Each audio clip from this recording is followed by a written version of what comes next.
Guys, it's me, godzilladino. I know it has been a long time since I made a video, but because I have my iPad now that was new for Christmas.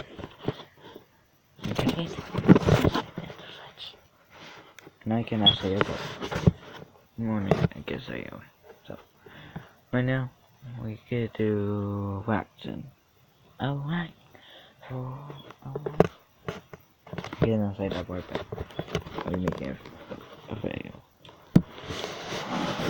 Let's switch it up.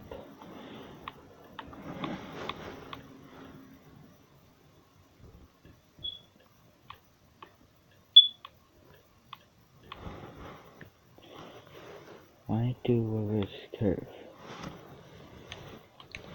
We can do that one.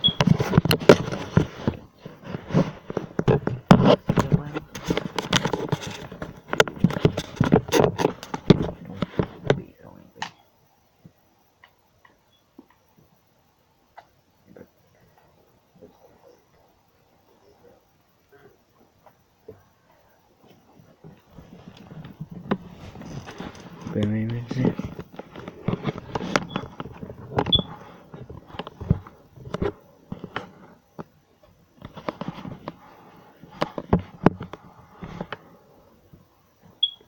Okay, we're back.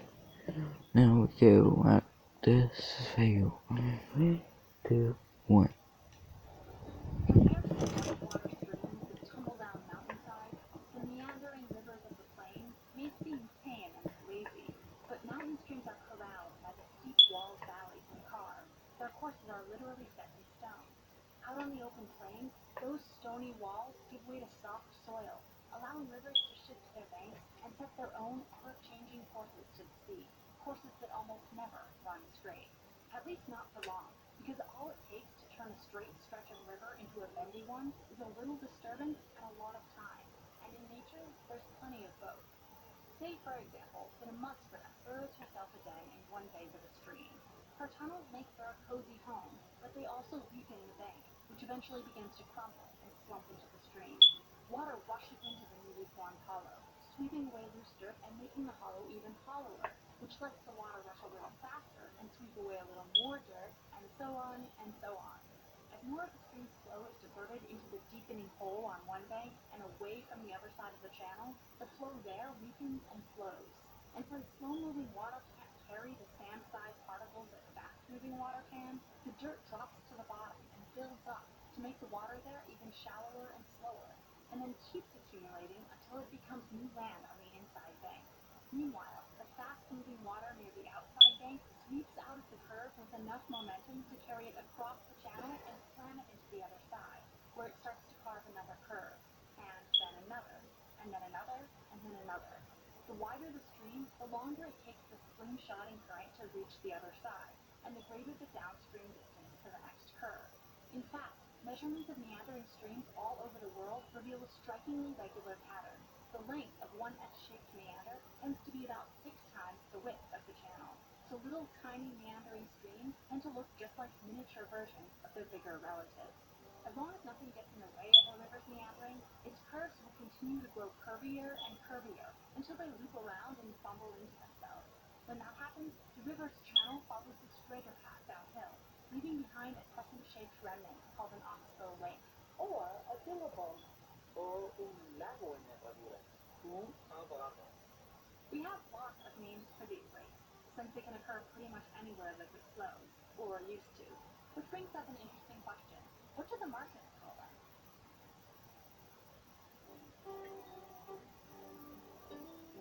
This video is brought to you by you, if you want to. Because There's one more video I want to do. Okay. So, there. Let it go away. I found it. From water expiring, delays that might be in there, the almost burning. Hey there guys, I'm Danger Dolan's mysterious brother, and I'm here to blow your mind with truth. I'm Danger Dolan, and I'm here to, no? You gotta read it, okay? Harry Wood asks, why is the Leaning Tower of Pisa leaning? The tower was originally built with a walking stick at its side, but over the years it's worn away, and with age, the tower's knees have developed arthritis. It's alright though. We're building something that might help. Wrong, actually, so wrong. Did you do any research? Well, that's the point. It's not... Well, what did you come up with, genius? The Tower of Pisa was originally built on soft ground over the course of 344 years. And we only realized later on that it would have difficulty supporting the weight of 14,500 tons. No. But we've recently stabilized the lean, and it's been partially fixed. Incorrect. Kendall Page asks, what would happen if the moon fell onto Earth? It would hit the Earth and merge into it, enhancing the planet's size, giving it sexy arms, huge guns, and a more defined chin. Little blue planet. Not anymore, my alien invading friends. We left.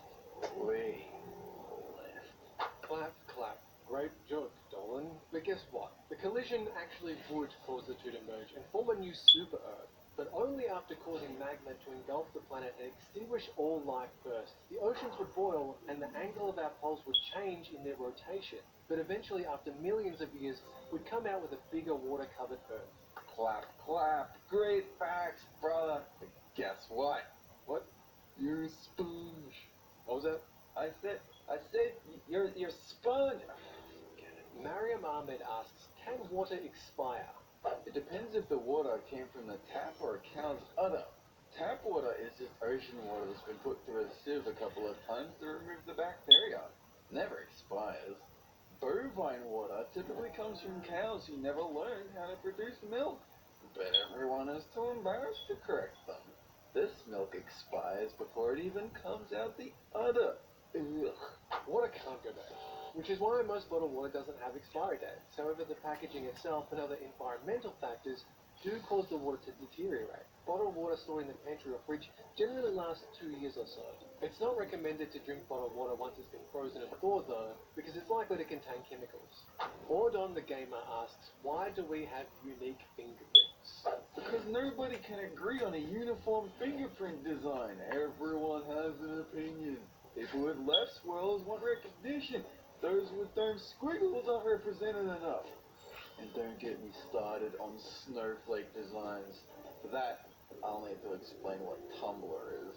Humans have a DNA structure that combine both parents' genes together for a completely new genetic pattern, which explains variations in body height, hair color, intelligence, and all the rest.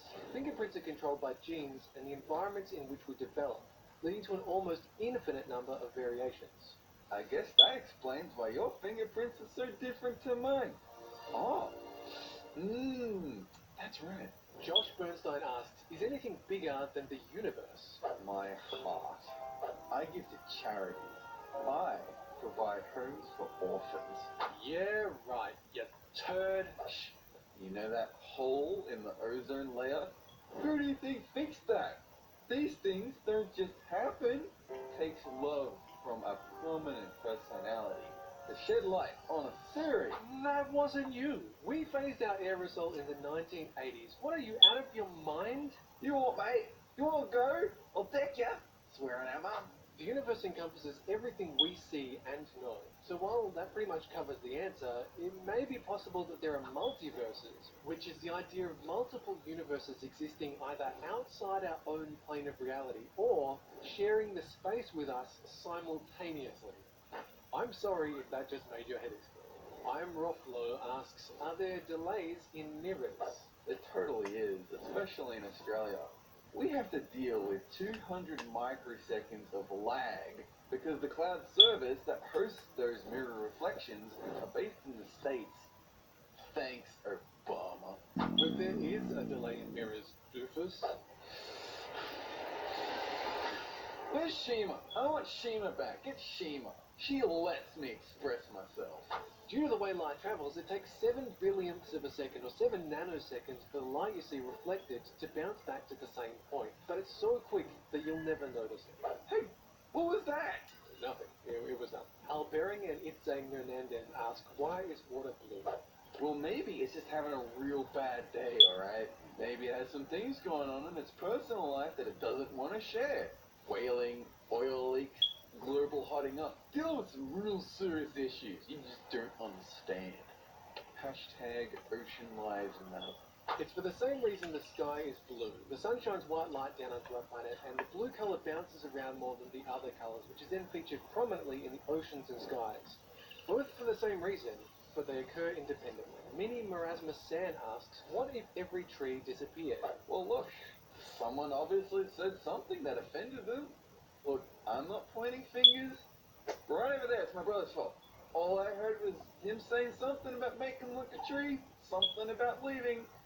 Not naming names, but him. It was him. It's his fault. Despite the popular belief that we'd completely run out of oxygen, it would still be around but severely reduced, and we'd all need to wear gas masks to breathe. In addition, agriculture would vanish because there'd be too many toxins in the dirt. There would also be a lot less rain and we'd die out fast. So long story short, it'd make for a pretty crummy weekend. I'm on to you. What did you do with all the trees? Don't be ridiculous. It's not logistically possible to harvest all the trees in the world and corner the market on oxygen production, because that would make you rich. Rich! Merrick Wood asks, what causes love or hatred? Usually a cat.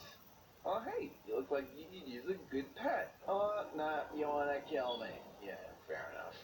But now you look at me like that, and I just wanna cuddle. Ah! This isn't ideal. Alright. Oh. You can't purr when you're blinding me. Oh, that's what you want. Okay. I'll get your food, shall I? Nah, didn't think so. We develop them as we become humans. They're predictable responses to situations to help us react in the appropriate way to things like being attacked by someone or sacrificing a piece of cake for your young sister. It makes us grow and develop further. Pets Gigi What's Up asks, can you have too much oxygen inside you? There's actually a life glitch where if you take in a deep breath through your mouth, breathe out through your nose, and breathe to your mouth again, your lungs will expand without limit until you get so big that you encompass the entire planet. And people tell you to stop, which you should probably do because you're bothering everyone, you jerk. In many cases, getting extra oxygen might save your life, like when you've been severely hurt, but receiving too much extra oxygen can cause problems. It may strip molecules of electrons in your body, which then might react badly to vital DNA and protein, which might damage or kill them if you're flooding your body with too much unnecessary oxygen. Oh, hey, are we still talking about life hacks? I know a life hack. Really? Tell me. Yeah. It's called being quiet. It's not that much of a hack. Stupid. Anyway, that's it. Thanks for watching. Have a good one. Did you enjoy it? I hope you did. Leave a thumbs up to like it, and I can see you later. Bye.